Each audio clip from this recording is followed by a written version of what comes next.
前段时间有一条新闻，不知道大家有没有注意到，亚洲潜水第一人韩挺确认溺亡，遗体在水下110米处被找到，后续的打捞工作还非常的棘手。大神的遇难属实惋惜，也让人们开始反思潜水领域在安全和救援方面的薄弱之处。由于这是个极少数人的极限运动，所以在监管和规则方面并没有形成很成熟的体系，于是就会导致一部分业余玩家开始浑水摸鱼，更有甚者甚至身为专业教练，却完全不懂得如何指导学员处理潜水服，更不能指望在紧急时刻能够提供帮助了。2020年11月的一个夜晚，丽莎·米尔斯接到了警方电话，他们没有具体说明缘由，只是说有事情必须要上门拜访。丽莎立刻意识到很有可能是女儿琳妮出事了。果然，警方到来后，遗憾地通知米尔斯夫妇，他们的女儿在参加开放水域水肺潜水训练时溺死在冰川国家公园麦克唐纳湖中，案件还在进一步调查。这一噩耗仿佛是晴天霹雳，因为他们的女儿才刚满18岁，怎么就遭遇如此不测了呢？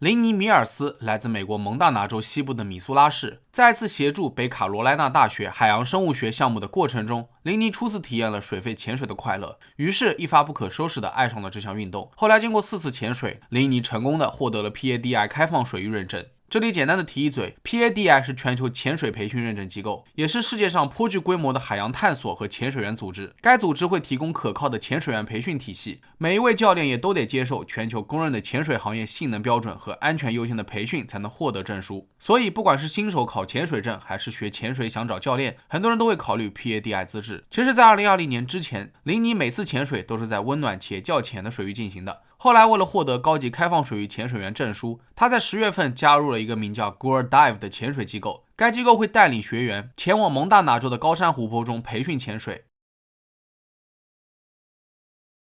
起初一切都很顺利，琳妮从机构租用了设备和潜水服。由于气温较低，同行的一名学生决定放弃潜水，于是把他自己的潜水衣借给了琳妮，这样更加保暖。然而同行者的谨慎并没有提醒到琳妮，琳妮只沉浸在挑战自我的兴奋之中。此时教练戴比斯诺告诉他们，下一次潜水地点是在冰川国家公园的麦克唐纳湖，学员需要穿着干式潜水服。由于没有事先准备，戴比就私下卖给了琳妮一套二手的，但要注意的是，他只是拿到了潜水服，并没有收到为潜水服充气所需要的特殊软管和连接件，这将给之后的潜水之旅埋下了一颗致命的种子。到了11月1日，这是个寒冷的下午，琳妮他们一行人共同出发前往位于米苏拉以北145英里的冰川国家公园麦克唐纳湖。当天负责带领学员的首席教练就是戴比，另一位是塞斯·斯利顿。此次训练目标是高海拔湖泊潜水，以及使用干式潜水服进行潜水。可实际上，戴比也是刚刚获得认证的新手教练，他还没到水平就去训练学员完成这些内容，更不要说塞斯。他虽为教练，可潜水的经验恐怕比琳妮还少。就这样阴差阳错下，琳妮从未见识过干式潜水服，所以压根就不知道自己还缺哪些配件。最关键的是，在出发前，戴比更是没有去检查一下学员的装备是否齐全。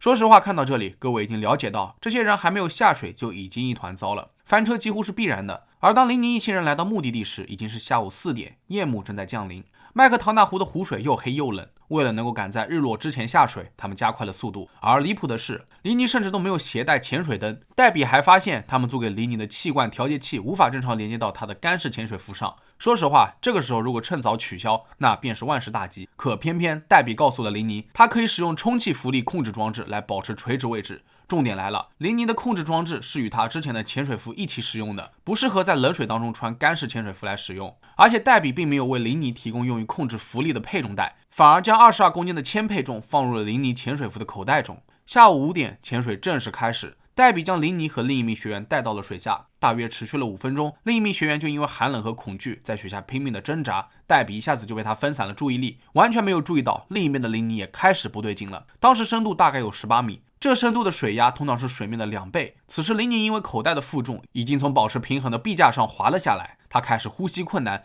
又因负重自己无法浮出水面。到了水下23米处，水压更是3倍之多。干式潜水服此时开始挤压着琳妮的身体，增加了更多的压力，无疑是雪上加霜。鲍勃是当天的另一名学员，鲍勃发现了他的不对劲，试图游向他。等琳妮注意到鲍勃后，立刻拼命做手势示意。不幸的是，这个动作使他失去了平衡，整个身体不仅向后旋转，还迅速下沉。此时的琳妮根本就无法控制自己，在下沉过程中，他还向上伸出了一只手臂指向鲍勃，同时用另一只手将咬嘴含在嘴里。与此同时，鲍勃紧追不舍，最终在26米的深处抓住了琳妮。可可他身上的负重实在太多，还在继续下沉。鲍勃花了32秒试图营救，但他找不到配重。随着时间的流逝，林尼很快就失去了知觉。鲍勃赶紧用自己的空气调节器给他提供空气，但随着压力的升高，空气很快就耗尽了。最后，鲍勃试图将林尼向上托起，但太重了，只能作罢。眼看不行，鲍勃直接从水下32米的深处迅速上升到了水面，不到1分钟。这实际上是非常危险的，但他此时已经顾不了这么多了。等鲍勃浮出水面，他发现上面没有任何人能帮他。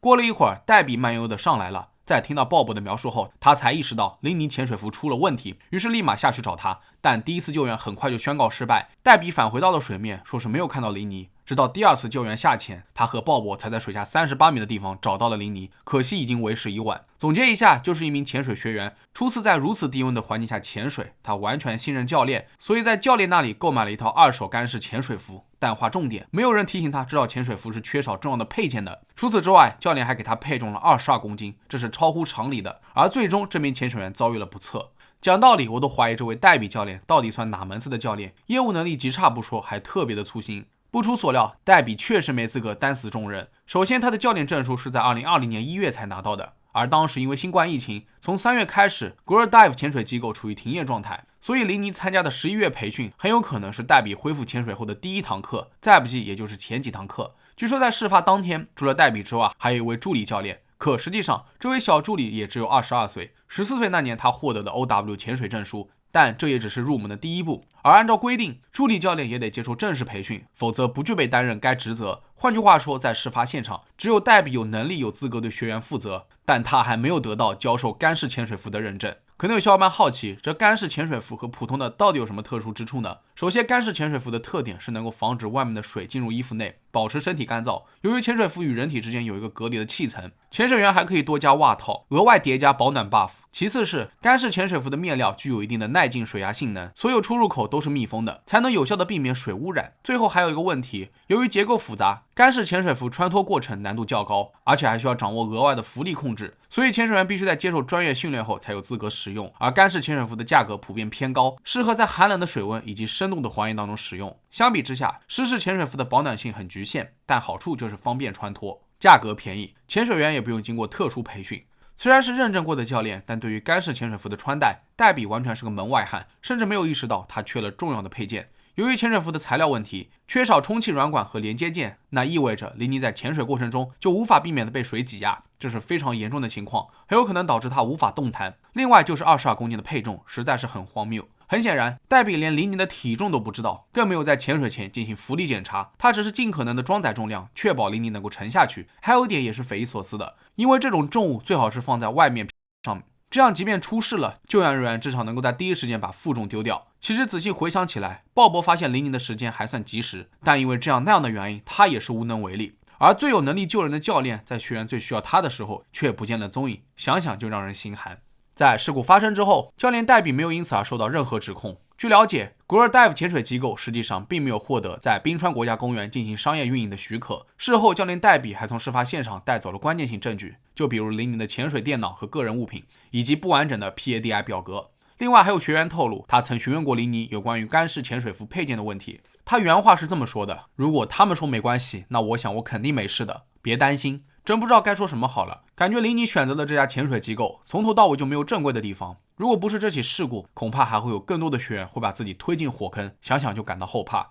2021年5月4日，林尼的家人向法院提起了诉讼，认为教练不管在潜水前、潜水中还是潜水后，都没能采取安全合理的措施。与此同时，关于这场事故 ，PADI 的立场是 Gura Dive 潜水机构及其工作人员既不是 PADI 的代理人，也不是工作人员。而且由于林尼签署过免责声明，所以不需要对他的死亡负责。但是在2022年的7月，一名法官驳回了这种推卸责任的说法。不过最终，这起事故在今年的2月8日，双方达成了和解，画上了句号。林尼的死也让人们开始怀疑 PADI 的标准是否太低，否则怎么会认证糟糕的教练？可现在说什么都已经晚了。而令人痛心的是，不管哪个行业和领域，所有的安全标准和法规几乎都是由血淋淋的教训来书写的。那好了，本期视频到这就结束了。各位对于这起事故有什么看法，可以在评论区下方留言。如果觉得视频做得还不错的话，也别忘点赞、收藏和关注。我是真真，咱们下期视频再见吧。